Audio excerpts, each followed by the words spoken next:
இப்போ வந்து குறைவாக சாப்பிட்றாங்களா, குறைவாக சாப்பிட்றவங்க பெரும்பாலான மக்களால் குறைவாக சாப்பிடவே முடியாது. உடம்பு குண்டாயிடும். இனிமேல் டாக்டர் குறைச்சிக்கோங்க, சாப்பாடை குறைச்சிக்கோங்க. அவங்களும் முயற்சி பண்ணி பார்ப்பாங்க. 7 இட்லி சாப்பிட்றீங்கன்னா இனிமேல் 2 இட்லி சாப்பிடுங்க அப்படின்னா அது கஷ்டம், முடியவே முடியாது. அப்போ குறைவாக சாப்பிட்றவங்க இருக்காங்களா, அவங்க வந்து அந்த சாப்பாட்டிலே முழுமையான திருப்தியை பெற மாட்டாங்க. ஆனால் நிறைய சாப்பிட்றவங்க சாப்பாட்டிலே முழுமையான திருப்தியை பெற்று விடுவார்கள். அதனால் வேறு என்ன இருக்குது இந்த வாழ்க்கையில் அப்படிங்கிற மாதிரி இருப்பாங்க. வேறு எந்த தேடலும் இருக்காது. அவங்களுடைய தேடலே சாப்பாடு தான். எங்கே போனாலும் அவங்களுக்கு சாப்பாடை தான் தேடுவாங்க. நிறைய சாப்பிட்றவங்க எங்கே போனாலும் ஒரு சாப்பாடை தான் தேடி போவாங்க.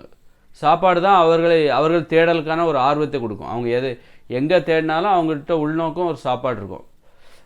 அதனால் வந்து அப்போ சாப்பாடு குறைவாக சாப்பிட்றாங்க பாருங்கள். இப்போ சாப்பாடு நல்லா சாப்பிட்றாங்க. அவங்க வந்து ஒரு வெளிநாட்டுக்கு போகிறாங்க அல்லது வட மாநிலத்துக்கு போகிறாங்கன்னா அங்கே இருக்கிற சாப்பாடை சாப்பிட்டு பார்க்கணும். அல்லது ஒரு சைனாவுக்கு போகிறாங்கன்னா அங்கே இருக்கிற அவங்களுடைய சாப்பாடை சாப்பிட்டு பார்க்கணும் அப்படிங்கிற ஆசையில் போவாங்க.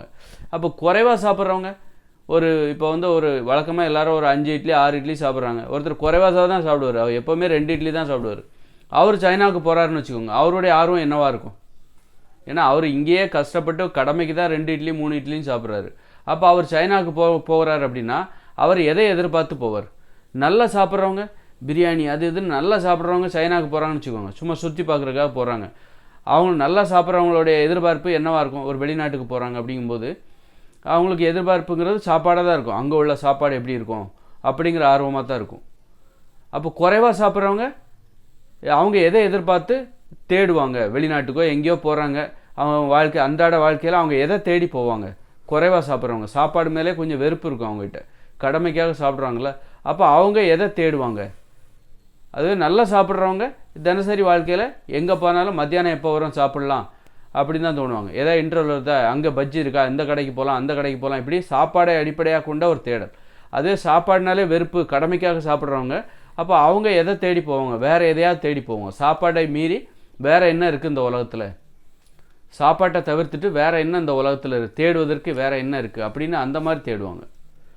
அதுதான் வந்து அவங்க வந்து அப்போ கண்டிப்பாக அது வந்து அவங்க தொழிலில் வந்து நல்ல தொழிலில் ஏதாவது செயல்பட்டு அதன் மூலம் இன்பத்தை பெறணும்னு ஆசைப்படுவாங்க.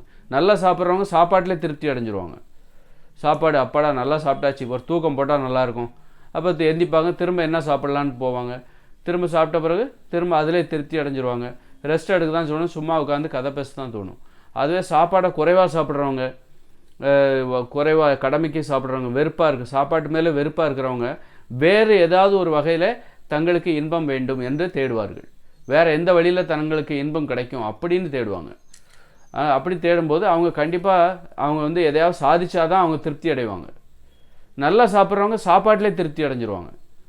மத்தியானம் சாப்பாடு அதில் திருப்தி அடைஞ்சிருவாங்க. அடுத்து ஸ்நாக்ஸ், அது நைட்டு சாப்பாடு, அப்புறம் மறுநாள் என்ன சாப்பிட்லாம், ஞாயிற்றுக்கிழமை எப்போ ஒரு பிரியாணி, அப்படி சாப்பாட்டிலே திருப்தி அடைவாங்க.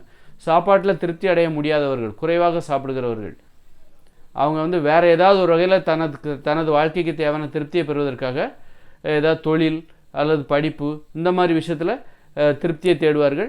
மேலும் இவர்கள் குறைவாக சாப்பிடுகிறவர்கள் பார்த்திங்கன்னா ஸ்லிம்மாகவே இருப்பாங்க. ஸ்லிம்மாக இருக்கிறதுனால வந்து அவங்களுக்கு வந்து ரொம்ப கான்ஃபிடென்ட் இருக்கும், ஒரு உயர்வு மனப்பான்மை இருக்கும். மற்றவங்கெல்லாம் பார்க்கும்போது மற்றவங்களுடைய பார்வைக்கு ஒல்லியாக இருக்கிறவங்கள பார்த்தா பொறாமையாக இருக்கும். அது என்னடா எப்படிடா ஒல்லியாக இருக்காங்க அப்படின்னு தோணும். அப்புறம் அதே மாதிரி குறைவாக எப்படி சாப்பிட்றாங்க, நம்மளால் குறைவாக சாப்பிடவே முடியலையே, வாயை கட்டணும்னு பார்க்குற முடியவே இல்லையே, ஆனால் இவங்க குறைவாக தான் சாப்பிட்றாங்க, அதிகமாக கொடுத்தாலும் வேண்டான்றாங்க. இவங்க எவ்வளோ அது வித்தியாசமாக இருக்குது, ரொம்ப ஒரு வியப்பிற்குரிய அம்சமாக இருக்குது. அதுபோல் குறைவாக சாப்பிட்றவங்க ஒல்லியாக தான் இருப்பாங்க, அதுவும் வியப்பிற்குரியது. அப்போ எல்லாரும் வியந்து பார்க்குற மாதிரியே இருப்பாங்க. யார் இந்த குறைவாக சாப்பிட்றாங்கல்ல அவங்க வந்து மற்றவங்களுடைய பார்வையில் ஒரு வியப்பிற்குரியவர்களாகவும் ஒரு ஆச்சரியத்திற்குரியவர்களாகவும் இருப்பாங்க, வித்தியாசமாக இருப்பாங்க. இது வந்து இந்த குறைவாக சாப்பிட்றவங்களுக்கு ஒரு ஊக்கமாக இருக்கும்.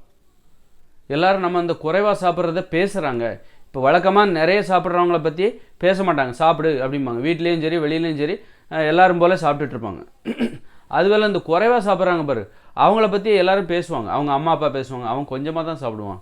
அல்லது அந்த பொண்ணு, என் மக வந்து 2 இட்லி தான் சாப்பிடுவா, சாப்பிடவே மாட்டா, அவளுக்கு சாப்பாடுனாலே பிடிக்காது, நம்ம சொல்லணும். இப்படி வாழ்நாள் முழுதும் சொல்லிக்கிட்டே இருப்பாங்க. குறைவாக சாப்பிட்றவங்கள பற்றி சொல்லிக்கிட்டே இருப்பாங்க. குறைவாக தான் சாப்பிடுவாங்க, குறைவாக தான் சாப்பிடுவாங்க அப்படின்னு சொல்லிக்கிட்டே இருப்பாங்க. இது அவங்களுக்கு ஒரு உற்சாகமாக இருக்கும். அதுவே இயல்பாக சாப்பிட்றவங்கள பற்றி யாரும் எதுவுமே பேச மாட்டாங்க, சாப்பிடுவாங்க, அவ்வளோதான். எல்லார் மாதிரி தான் அவர் சாப்பிட்றாரு. அப்போ அவங்க சாப்பாட்டை பற்றி பேசலை. அப்போ இவர் குறைவாக சாப்பிட்றவங்களுடைய சாப்பாட்டு முறை இருக்குல்ல, அது பேசு பொருளாக இருக்கிறது, பேசப்படுகிற ஒரு விஷயமாக இருக்குது. அது அவர்களுக்கு ஒரு ஊக்கமாக இருக்குது. ஒருவேளை அவங்க குறைவாக சாப்பிட்றவங்க நிறைய சாப்பிட ஆரம்பிச்சிட்டாங்கன்னு வச்சுக்கோங்க, அதுக்கப்புறம் அவங்கள பற்றி பேச மாட்டாங்க. அப்போ அது கூட அவங்களுக்கு ஒரு பயமாக இருக்கலாம். நம்ம குறைவாக சாப்பிட்றதுனால தான் பேசுகிறாங்க, நிறைவாக சாப்பிட்ற யாரையும் பற்றி பேசுகிறது இல்லை.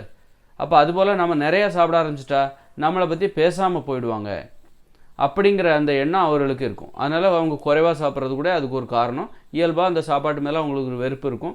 எங்கே நிறைய சாப்பிட்டா நம்மளை பற்றி பேசாமல் போயிடுவாங்க, அப்போ நம்மளை பற்றி என்ன சொல்கிறாங்க, இந்த வகையிலையாவது நம்மளை பற்றி ஏதோ ஒன்று சொல்கிறாங்களே அப்படிங்கிற ஆர்வம் கூட அவங்க குறைவாக சாப்பிட்றதுக்கு காரணமாக இருக்குது. குறைவாக சாப்பிட்றதுனால ஒல்லியாக இருக்காங்க, ஒல்லியாக இருப்பு அதை கூட மற்றவங்க பேச ஆரம்பிச்சிருவாங்க. எப்படி சார் ஒல்லியாகவே இருக்கீங்க, எப்படி நீங்கள் ஒல்லியாகவே இருக்கீங்க அப்படின்னு சொல்லி ஸ்லிம்மாக இருக்கீங்க அதை பற்றி பேச ஆரம்பிச்சிருவாங்க. இப்படி இந்த குறைவாக சாப்பிடுகிறவர்கள், அது மாதிரி அதன் மூலமாக ஒல்லியாக இருப்பவர்கள், இவர்கள் மற்றவருடைய வியப்பிற்குரியவர்களாக இருக்கிறார்கள். மற்றவங்க இவங்கள பற்றி பேசுகிறாங்க, அப்போ இதிலே இவங்க இன்பத்தை தேடுகிறார்கள். ஒரு சாப்பாட்டை கடந்து வேற ஒரு விஷயத்துக்காக நம்மளை பற்றி இவங்க பேசுகிறாங்க. மக்கள் நம்ம வீட்டில் உள்ளவங்க பேசுகிறாங்க, மற்றவங்கள உள்ளவங்க பேசுகிறாங்க, ஒல்லியாக இருக்கிறதா பேசுகிறாங்க, குறைவாக சாப்பிட்றதா பேசுகிறாங்க. அது மாதிரி குறைவாக சாப்பிட்றவங்க, ஒல்லியாக இருக்கிறவங்க இவங்களுக்கு ஒரு உயர்வு மனப்பான்மை இருக்கும். குறைவாக சாப்பிட்றவங்க வேற ஒரு விஷயத்தில் திருப்தியை தேடுவாங்க. நல்லா சாப்பிட்றவங்க சாப்பாட்டிலே திருப்தி அடைஞ்சு தூங்க போயிடுவாங்க. அதுவே குறைவாக சாப்பிட்றவங்க சாப்பாட்டு முழுமையான திருப்தி அடைய மாட்டாங்க, வேறு ஏதாவது விஷயத்தில் திருப்தியை தேடுவாங்க. படிப்பு, தொழில், அந்த விஷயத்தில் திருப்தியை தேடுவாங்க. அப்போ அந்த விஷயத்தை பற்றி பேச ஆரம்பிச்சிடுவாங்க. ஏன்னா அந்த விஷயத்துல இவங்க சிறப்பாக செயல்படுவாங்க, அதன் மூலம் இவங்க திருப்தியை பெறுவாங்க. ஒரு தொழில் தான் அவங்களுக்கு திருப்தியை தரும். சாப்பாடை விட அவங்களுக்கு செய்கிற தொழில் திருப்தியை தரும். சாப்பாடை விட அவங்க படிக்கிற படிப்பு திருப்தியை தரும். அப்போ அதன் மூலம் அதுவும் மற்றவங்களால் பேசப்படும். இப்படி இந்த குறைவாக சாப்பிடுகிறவர்கள், ஒல்லியாக இருப்பவர்கள், அப்புறம் சாப்பாட்டை கடந்து வேறு ஏதாவது ஒரு விஷயத்தில் வாழ்க்கையில் திருப்தியை தேடுகிற, இந்த தொழில் மூலமாகவோ அல்லது கல்வி மூலமாகவோ திருப்தியை தேடுகிறவர்கள் பிறரால் பேசப்படுகிற ஒருவராக மாறிவிடுகிறார்கள். அவங்க நல்லா படிப்பா, ஆனால் கொஞ்சமாக தான் சாப்பிடுவா, நல்லா படிப்பாவா, அல்லது நல்ல ஒரு எளிமையாக அமைதியாக இருக்கிறது, அல்லது அவங்க தொழில் நல்லா பர்ஃபெக்டாக பண்ணுவாங்க, அந்த மாதிரி அவங்கள பற்றி மற்றவங்க பேசுகிற ஒருவராக இருக்கும்போது அப்போ அது அவங்களுக்கு உற்சாகமாக இருக்கும். அதுவே நீங்கள் நல்லா சாப்பிட்றவங்களையோ நல்லா சாப்பிட்டு சாப்பாட்டிலே திருப்தி அடைகிறவங்கள பற்றியோ யாரும் பேச மாட்டாங்க. இன்னும் தாழ்வாக தான் நினைப்பாங்க. நல்ல வயிறு முட்டை சாப்பிட்றவங்கள தாழ்வாக தான் நினைப்பாங்க. என்னடா இது சாப்பாடு. குறைவாக சாப்பிட்றவங்கள எல்லோரும் பேசிகிட்டே இருப்பாங்க. குறைவாக சாப்பிட்றவங்களால வீட்டிலே கூட குறைவாக தானே சாப்பிட போகிறாங்க, வீட்டில் உள்ள மற்றவங்களுக்கு கூட வேலைகள் குறையலாம். அதனால் அதுவே நிறைய சாப்பிட்றவங்க, அடடா இவர் வேலை வேலைக்கு சாப்பிட்றது, இதுவே நமக்கு சமைச்சு கொடுத்துறது, இந்த மாதிரியான பிரச்சனைகள்லாம் இருக்குல்ல. அப்போ குறைவாக சாப்பிட்றவங்களுக்கு ஒரு தாழ்வு மனப்பான்மை, அதாவது குறைவாக சாப்பிட்றவங்களுக்கு ஒரு உயர்வு மனப்பான்மையும், அதிகமாக சாப்பிட்றவங்களுக்கு ஒரு தாழ்வு மனப்பான்மையும் இருக்கும். அதிகமாக சாப்பிட்டா எங்கே தாழ்வு மனப்பான்மை வந்து விடுமோ என்று குறைவாக சாப்பிடுவதை விடாப்பிடியாக கடைபிடிப்பவர்கள் ஒரு சிலர் தான் குறைவாக சாப்பிட்றாங்க. அவங்க ஏன் குறைவாகவே சாப்பிட்றாங்கன்னா அவங்களுக்கு ஒரு உயர்வு மனப்பான்மை இருக்குது. ஏன்னா நம்ம குறைவாக சாப்பிட்றோம், அதை மற்றவங்க பேசுகிறாங்க. குறைவாக சாப்பிட்றதுனால நம்ம ஒல்லியாக இருக்கிறோம், அதை அவங்க மற்றவங்க பேசுகிறாங்க. குறைவாக சாப்பிட்றதுனால சாப்பாட்டு மூலமாகவே நமக்கு திருப்தி பெறப்படவில்லை.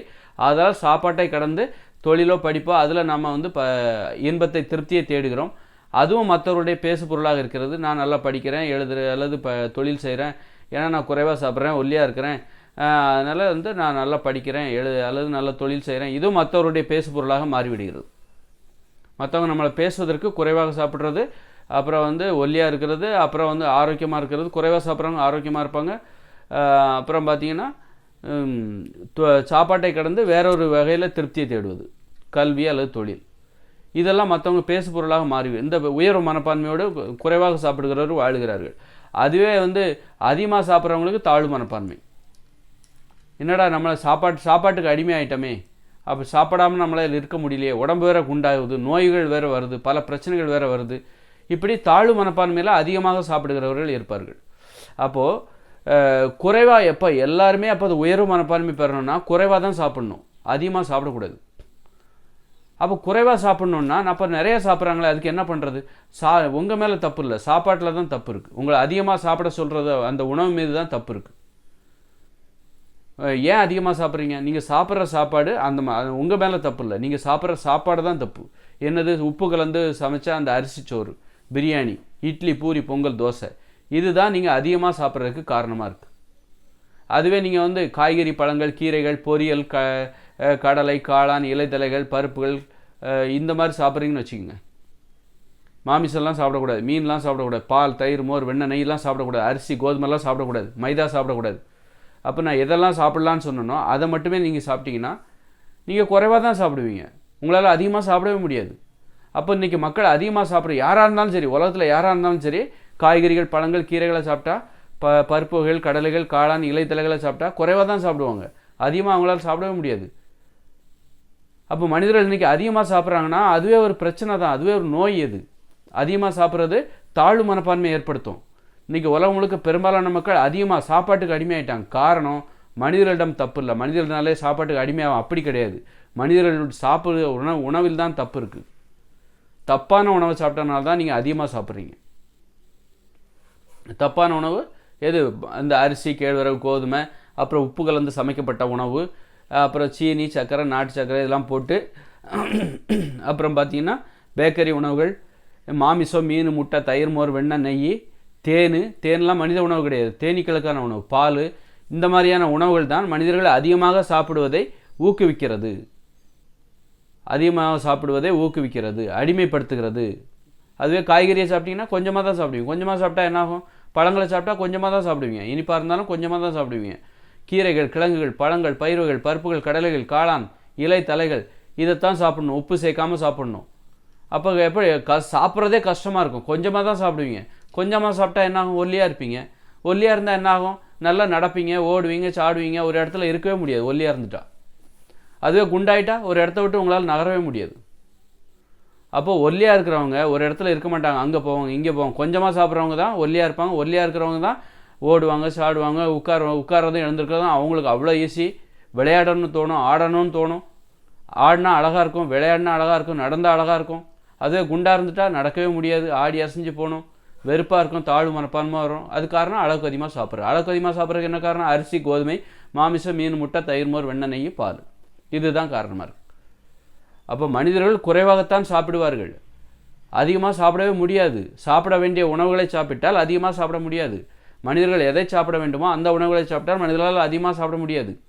காய்கறிகள் பழங்கள் கீரைகள் இந்த மாதிரி சாப்பிட்டா, உப்பு சேர்க்காமல் சாப்பிட்டா குறைவாக தான் சாப்பிடுவாங்க. குறைவாக சாப்பிட்றவங்க ஒல்லியாக தான் இருப்பாங்க. ஒல்லியாக இருக்கிறவங்க அங்கேயும் போய் உடல் உழைப்பாங்க, ஆர்வமாக உடல் உழைப்பாங்க. அதுவும் காய்கறிகள் பழங்களை சாப்பிட்டா உடம்புல நோய் இருக்காது. அப்போது ஒல்லியாக இருந்தால் உயர்வு மனப்பான்மை ஏற்படும், ஆரோக்கியமாக இருந்தால் உயர்வு மனப்பான்மை ஏற்படும். அங்கங்கே நடக்கிறது உடல் உழைப்பு, இதெல்லாம் உங்களுக்கு உயர்வு மனப்பான்மை ஏற்படும். அப்போ இன்றைக்கி மனிதர்கள் தாழ்வு மனப்பான்மையெல்லாம் இருக்காங்க. காரணம் சாப்பிடுகிற உணவு தவறாக இருக்குது. தாழ்வு மனப்பான்மை தான் மனிதர்களின் தாழ்வான செயல்களுக்கு காரணமாக இருக்கிறது. தாழ்வு மனப்பான்மைன்னா என்ன? தாழ்வான எண்ணங்கள் வரும், தாழ்வான யோசனை, தாழ்வான சிந்தனை, தாழ்வான கற்பனை, தாழ்வான செயல்பாடு, இதுதான் தாழ்வு மனப்பான்மை. அதனால் இந்த தாழ்வு மனப்பான்மை இந்த சாப்பிட்ற சாப்பாட்டிலேருந்து தான் உருவாது. சாப்பாடை மாற்றிட்டா உங்களுக்கு உயர்வு மனப்பான்மை வந்துடும். நீங்கள் காய்கறிகள் பழங்கள் கீரைகள் கிழங்குகளை சாப்பிட்டீங்கன்னு வச்சுக்கிங்க, ஒல்லி ஆகிடுவீங்க, உடல் எடை குறைஞ்சிடும், நோய்கள் குணமாயிடும், ஆரோக்கியமாகிடுவீங்க. உங்களால் உடல் உழைக்காமல் இருக்க முடியாது, அங்கே போவீங்க இங்கே போவீங்க. சாப்பாடே உங்களுக்கு முழுமையான திருப்தியை தந்து விடாது. காய்கறிகள் பழங்கள் கீரைகள் கிழங்குகளை சாப்பிட்டா அந்த சாப்பாடு உங்களுக்கு முழுமையான திருப்தியை தராது. அப்பாடா பழம் சாப்பிட்டோம், ஐயா கேரட் வயிறு நிறைய கேரட் சாப்பிட்டோம், படுத்து தூங்கலான்னு தோணுமா? தோணாது. அதுவே சோறு சாப்பிட்டா திருப்தி அடைஞ்சிருவீங்க, தூங்கணும்னு தோணும். பிரியாணி சாப்பிட்டா திருப்தி அடைஞ்சிருவீங்க, தூங்கணும்னு தோணும். அதுவே காய்கறிகள் பழங்கள் கீரைகள் கிழங்குகள் பருப்புகள் கடலைகள் காளான் இலைத்தலைகள் சாப்பிட்டா என்ன தோணும்? உங்களுக்கு திருப்தி அடைஞ்சிருவீங்களா? படுத்து தூங்க ஆரம்பிச்சிருவீங்களா? தூங்க மாட்டீங்க. உங்களால் அதிகமாக சாப்பிடவும் முடியாது. வேறு ஏதாவது திருப்தியை தருகிற வேறு ஏதாவது செயல்களை தேடுவீங்க. விளையாடலான்னு தோணும், ஆடலான்னு தோணும், பாடலான்னு தோணும். ஏன்னா நீங்கள் சாப்பிட்ற சாப்பாடு முழுமையான திருப்தியை தரல. அதனால் அதை தாண்டி இந்த வாழ்க்கையில் வேறு என்ன இன்பம் இருக்கும் அப்படின்னு உங்களுக்கு தேட தோணும். இப்படி நம்ம சாப்பாடு வந்துருக்குல்ல, ஒல்லியாக இருக்கணும், குறைவாக சாப்பிடணுன்னா அதிகமாக சாப்பிட்றதுக்கு காரணம் நாம கிடையாது, நம்ம சாப்பிட்ற உணவுகள் தான் காரணமாக இருக்குது. நாம் அதிகமாக சாப்பிடுவதை ஊக்குவிக்கிற உணவுகளை சாப்பிடுகிறோம். அதனால் மனிதர்கள் பாதிக்கப்பட்டிருக்காங்க. அதனால் குறைவாக சாப்பிடணுன்னா உணவை மாற்றிட்டா குறைவாக சாப்பிடுவோம். குறைவாக சாப்பிட்டா நோய்கள் நீங்கிவிடும், ஒல்லியாகிடுவாங்க, நல்ல உடல் உழைப்பு இயல்பாக மாறிவிடும், எளிதாக மாறிவிடும், நல்ல உயர்வு மனப்பான்மை கிடைக்கும். உயர்வு மனப்பான்மை என்பது உயர்வான சிந்தனைக்கு வழிவகுக்கும். உயர்வான சிந்தனை, உயர்வான கற்பனை, உயர்வான செயல்பாடுகளுக்கு வழிவகுக்கும். இப்போ காய்கறிகள் பழங்கள் கீரைகள் பருப்புகள் கடலைகள் காளான் இலைதலைகள் இதைத்தான் சாப்பிட்றாங்கன்னா அவங்களுக்கு உயர்வு மனப்பான்மை இருக்கும். அவங்க உயர்வான செயல்களை தான் செய்வாங்க, தாழ்வான செயல்களை செய்ய மாட்டாங்க. அதுவும் மாமிசம் சோறுலாம் சாப்பிட்றவங்க, இட்லி பூரி பொங்கல் தோசை மீன் முட்டை தயிர் மோர் வெண்ணெல்லாம் சாப்பிட்றவங்க தாழ்வான செயலை தான் செய்வாங்க. அவங்களால உயர்வான செயலை செய்ய முடியாது. அதனால் குறைவாக சாப்பிட்ணுன்னா நாம் உணவை மாற்றினா தான் குறைவாக சாப்பிட முடியும். குறைவாக சாப்பிட்டா தான் நம்ம ஒல்லியாக இருப்போம், உயர்வு மனப்பான்மையோடு இருப்போம், ஆரோக்கியமாக இருப்போம், நல்ல உடல் உழைப்பதில் நமக்கு ஆர்வம் கிடைக்கும், கட்டுப்பாடு. இது குறைவாக சாப்பிட்றது சாதாரண விஷயம் கிடையாது. அது ஒரு கஷ்டமான ஒரு விஷயம் குறைவாக சாப்பிட்றது. அப்போ குறைவாக சாப்பிட்றவங்க ரொம்ப ஆச்சரியத்துக்குரியவர்கள். அப்போ உணவை மாற்றினா தான் நம்ம குறைவாக சாப்பிட முடியும். இந்த உப்பு கலந்த உணவை சாப்பிட்டுட்டு குறைவாக சாப்பிட்ணுன்னா ஒரு நாள் அது முடியாது.